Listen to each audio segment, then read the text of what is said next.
Have you ever purchased something knowing that in the end you're probably going to be disappointed with the purchase even before you purchase it? Yeah, that's where I'm afraid we're going to go with this video here. See, in 2023, Sony announced a new handheld console. Well, a handheld accessory, let's call it. They called it the PlayStation Q, and it looked like it was taking many cues, pun intended, from the Nintendo Switch. It offered a 1080p display that allowed you to go ahead and play your PlayStation 5 games through this handheld. Great, right? Well, not so much. See, it didn't play anything natively. It's only a remote player that basically connects to your PlayStation 5 to allow you to stream content to this device. It was something I really wasn't interested in, but a number of you asked me to review one, so that's what we're going to do here today. This is what the PlayStation Q wound up being. This is the PlayStation Portal, and like I mentioned, it's essentially a remote player to allow you to play your PlayStation 5 games over the web to this device. It is a higher resolution in handheld mode than the Nintendo Switch. As I mentioned, this is 1080p in handheld mode, 720p on the Nintendo Switch. Slightly larger display on here too, and a few other differences. Now, we've gone through hell and back just to get our hands on one of these. Now, I did pre-order one through the GameStop in Champaign, Illinois. I will not be going there again to pre-order anything anytime soon. This was not available on the day that it launched. Well, actually, it was, but the employees kind of didn't know what was going on. It was sitting in the back room for several days before launch day. Nobody knew they were there. Nobody ever called me to let me know my pre-order was in. I actually just happened to go into the store one day, checked with them. Oh, the manager didn't call you? No, the manager didn't call me. He didn't call anybody, is what it wound up being. Regardless, we do have our PlayStation Portal here. We're going to take it, we're going to throw it on the bench, we're going to check and see what it takes to get set up, how it connects to our PS5. We're going to do some gameplay. Let's get started. So taking a look here at the Portal box, I mean, it's pretty much the same sort of branding and whatnot that they did on the PlayStation 5, on the DualSense, the Edge controller, that's what I was thinking of. It does say here that it does require PS5. Just the blue on the top there, nothing really there. On the back, put your PS5 in the palm of your hand. Your hand gateway to your PS5 games, play your game collection, experience breathtaking immersion. We'll be the judge of that. So we're gonna go ahead and cut this guy open. And if this is anything like their other recent releases, this will be a box inside of a box. Not sure if you can see it here, but kind of neat. You do have the square, cross, circle, and the triangle. This is where it looks like all of your cables are. They definitely did a good job kind of keeping everything condensed and packed in. And that is a USB-C to USB-C cable. And we have the Portal itself. It doesn't look like there's any carrying case or anything included, at least to this point. We're going to just set the system right there. And we have the instruction manual. This is just empty cardboard. Now, I have not seen one in person yet, so this is my first look at it. Same with you. So I've actually never held one of these in my hands before. My hands fall right in place on the trigger, so that's good. And those feel good. Analog sticks feel cheap. They really do. They don't have a whole lot of resistance, and I'm not seeing that they're user replaceable, so I am hoping that these do not develop drift. Let's see, on the bottom here you do have your USB-C and a headphone jack. Looks like a microphone port right there. On the top you have your power key. Not sure what that button is for. Could be share, volume up and down. Face buttons and D-pad feel decent enough, but yeah, those analog sticks are not great. Now, the most obvious thing people are going to compare the Portal to is the Nintendo Switch, and here is my Switch OLED, and you can see side to side the screen on the Portal is almost as wide as basically the entire Switch plus a Joy-Con. I do like this button layout and analog trigger placement, or an analog stick placement, better than this. The Switch has always suffered, at least in my opinion, from overly small analog sticks on here. That's part of the reason why you have stick drift issues. As far as the thickness, they're about Gotta say the Portal screen is considerably thinner. I was gonna say they seem to be about the same, but no, I'm kind of bottom here, and you can kind of see how much higher the switch is. Kind of give you a better shot of it right here. Now, you do have the extra hump and whatnot on the Portal, which the Switch does not have. You've got a straight flat back versus that curve on there. So that is one thing of note. Also, again, 720p in handheld mode versus 1080p. So let's go ahead. We're going to peel off the label here. Hold on the power button and see if we have enough charge, just to kind of set a few things up here. Just kind of showing you the viewing angles here too as it's loading the boot screen. Now, not terrible. Do have LEDs on the inside of what would normally be the DualSense sticks. I'm going to turn off the lights and turn up the camera. So the firmware update took so much time to not just download but install. I had enough time to do my unboxing and review of the Hyper MegaTech Super Pocket. So make sure you check out this review as well. So let's take a look here. It's giving us an option to sign into PSN using our cell phone and a QR code. So I'm going to just grab my phone real quick and do that. Took a bit, but now it allowed me to go ahead and do it. You can also sign in on PlayStation app by going to Settings, Console Management. So we're going to go to, let's see, Settings, Console Management. Link console to app or scan QR code. We'll scan the QR code. We are all set. Go to your console to continue. Now it's asking me to connect to a PS5 to continue. Select a PS5. There's my PS5. Allow connection required. Turn on my PS5 from PS5 home screen. Go to Settings, System, Remote Play, and turn it on. It should already be done because I remote play to my PS4. PS Link heads. Oh, that's what this button is to link their stupid headset. And it looks like we're going to be able to adjust our brightness here in a second as well. The display is definitely pretty. Right now it's connecting to my system. Let's see how long this takes. And this is one of those, I know it's kind of boring to sit and watch, but I want it real time so you can see exactly how long this takes. And I have a Wi-Fi 6 router, so my connection speed should be fairly quick. And this is taking a significant amount of time to connect. But hey, we got pretty LED lights, am I right? Ready to play. All right, that took long enough. So we're gonna try some AEW Fight Forever.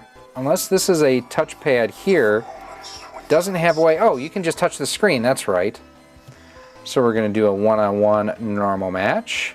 Well, we are, of course, going to take Pepsi Phil because why not? Versus Cody Rhodes. Let's do this. Ooh, Rumble is good. Man, this feels laggy. Like it, actually, it's not that it feels laggy. The frame rate feels really unresponsive.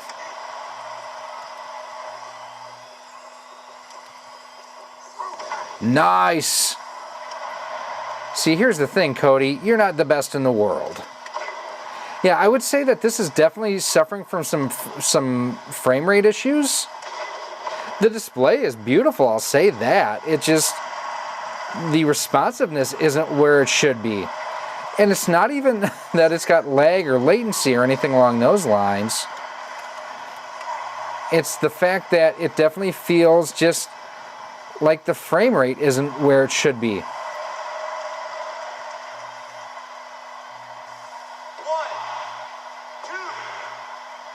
Here we go. We have a new AEW Heavyweight Champion of the World, CM Punk.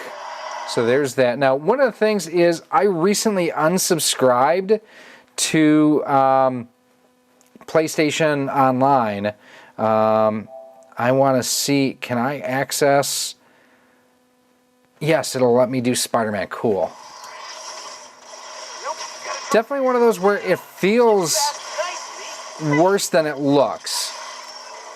Now, one thing I will say on here too is the fact that you cannot use any old pair of Bluetooth headphones with this. It's locked down to Sony's own proprietary setup, which sucks. All right, so we're gonna go back to the home screen here. That's okay. Let's check the Disney Afternoon collection. Now, part of my issue is the fact that I don't have a ton of digital games. I buy discs. So if I want to be able to play on the go, I need to make sure that I have what I want to play in the system. Wow, that's loud. I'll turn that down a little bit. We're going to play some Darkwing Duck because it's time to get dangerous. All right, we'll press start, maybe.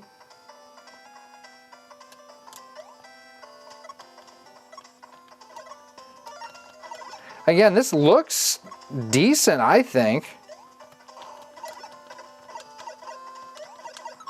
You know, one of the things that, I have not watched anybody else's review of this yet. It's just one of the things where if I know someone is going to do a video on something I am planning on doing a video on as well, I wait until my video is done. However, I will say I have heard about lag, latency, and delay issues with the Portal, and thus far, oh, that was me. That was not lag, latency, or delay. I can't say I'm feeling a ton. Now, in AEW Fight Forever, I was feeling a little bit of, almost like it was frame drop. The way that it was just not rendering the screen as well as it could. Oh, I almost did the same mistake that I did before. Yeah, I will say this is one of those instances where I don't know either that the D-pad versus analog stick replacement is quite where I would ideally want it. Like, for me, definitely the analog stick is not in as comfortable of a location as the D-pad is. Oh, yeah, Miles Morales wants me to insert the disc. Same with the show. Same with Jedi Survivor. Let's try Astro's Playroom. Now, if you're not familiar with Astro's Playroom, it's essentially a tech demo of what the PS5 can do, and more specifically, what the DualSense controller can do. And I absolutely loved it on the system itself. Now, one of the things here I'm checking too, if you see my thumb moving, and Astro ain't moving. So I would say there's a lot of dead band around the stick. One thing I love about this too is the fact that you get the, for lack of a better term, it's almost like the HD rumble like the Switch has. And rumble feels fantastic on this. That's fantastic. Yeah, I've got to say the rumble and everything is phenomenal. It works really well.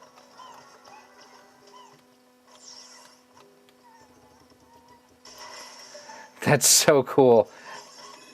Yeah, the HD rumble is something that is just, you really, or not the HD rumble, but the, I forget what Sony calls it, but the way the DualSense controller works, if you've never actually felt it, you can't appreciate it. Now, one thing I want to check too, because this is playing great.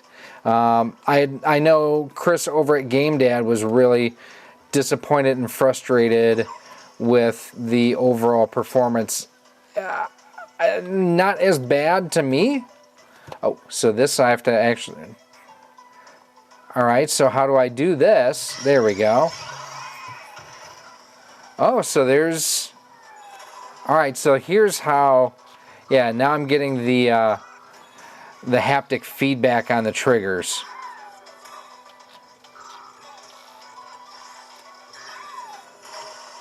That's working terrific, and as you can see, the gyro as well is working extremely well. Alright, so there's that. We're going to go back to the home screen. I want to check and see, can I consume media on here? So like, I've got YouTube TV. Let's hit start. Gameplay recording pause because you entered a blocked screen. Can't display the screen on a connected console. The screen contains content that can't be displayed using remote play. Okay, so this looks to be pretty useless for consuming media. And just try Paramount Plus. See if that's the same thing. Yep. So as far as consuming video content, absolutely worthless. So I'll go back to games.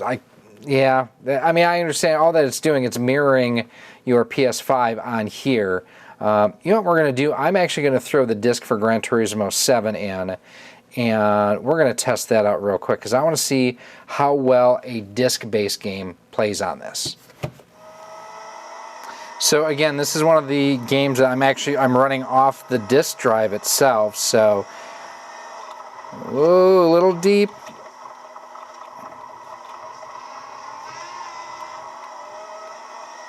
Now, when I say running off the disk drive, obviously it's not running real time off the disk drive. It's loading this information, onto onboard storage, and then from there, playing the level. So, this is looking good though. So here's the interesting thing too with the adaptive triggers is the fact that for racing games, you can, definitely feel if you're getting on the gas or brake too hard or not hard enough, and it does provide that resistance for you. Yeah, that's playing perfectly. I have no complaints here as far as the responsiveness for, a disc-based game playing in the system. We'll do one last race here. So what I want to do now is we're going to take this, and we're going to take it out of the studio. In fact, we're going to take it out of my house. I'm going to take it to work with me and see how it works connected to my cell phone as a mobile hotspot. Now, just as a heads up, where I work, I do have 5G ultra-wide connection, so I should have a good connection from the portal to my phone, but what's my connection going to be like back to my PS5? Let's find out. So it should be nobody's surprise that the game I booted up was Ratchet & Clank: A Rift Apart. It is an absolute amazingly beautiful game on the system that I absolutely love. It's one of those, if you have a PS5, you need this game. Now, if you see here, I did get a little bit of a graphical glitch. It did say that I had some slowdown from the network. It cleared up after a few seconds, but it did happen. Now, my phone, I am on Verizon. It did show that I had 5G ultra-wide connectivity. Now, the interesting thing, I'm actually recording this footage on that same phone, so I don't know if it caused any issues or not, but I will say this played wonderfully. I was expecting it to be a train wreck, and it wasn't. And again, I don't know if there's this latest firmware update that I installed when I started my system, if that's taking care of it or what it is, but the rumors and things that I've read online, like through Twitter and other places, where I was expecting really poor performance, like, overall, this wasn't as bad as I was expecting. So what are my thoughts on the PlayStation Portal? So let's talk about the good, because it'll take me a lot less to go through that. It is comfortable. And it does have a damn nice display on here. The D-pad feels great. The button presses are good. The speakers are okay. If you have PlayStation Plus, this probably makes more sense for you than if you don't. Now, I do wish that you could use this as a controller for the PlayStation 5. You may be able to. I don't know. I also wish that it was just faster at everything, at processing updates, on getting started. This thing took, almost 25 minutes just to get going. Now, I'm hoping somewhere down the road someone cracks this, just so that we can go ahead. I don't want to run ROMs or anything like that, but give me the option to watch Netflix on this, or Disney Plus, or YouTube TV. Give me those options. If you like the DualSense controller, you're going to like that, because essentially that's what this is, just a DualSense controller with a huge flipping screen in the middle of it. Above and beyond that, the fact that, the Vita had the touchpad on the back here, the fact that this doesn't have that either on the face, or it's just weird the way they've implemented so much on here. I know other people have experienced performance issues. They may not be on the same software version now that I am, and that could be why my patch took so long to install, is it was fixing a lot of those issues that a lot of people had talked about out of the gate. I don't know that this is going to get a ton of gameplay from me, but it is one of those things, as I'm going to turn it down here, it is one of those things that I can see the appeal, this just could have been so much better. Now, if you do want to check out some of the other videos that we've done talking about PlayStation 5, controllers, accessories, so on and so forth, I'll have that playlist here up on screen for you to check out. I'm sure you'll find something in here you'll like a whole lot better than this.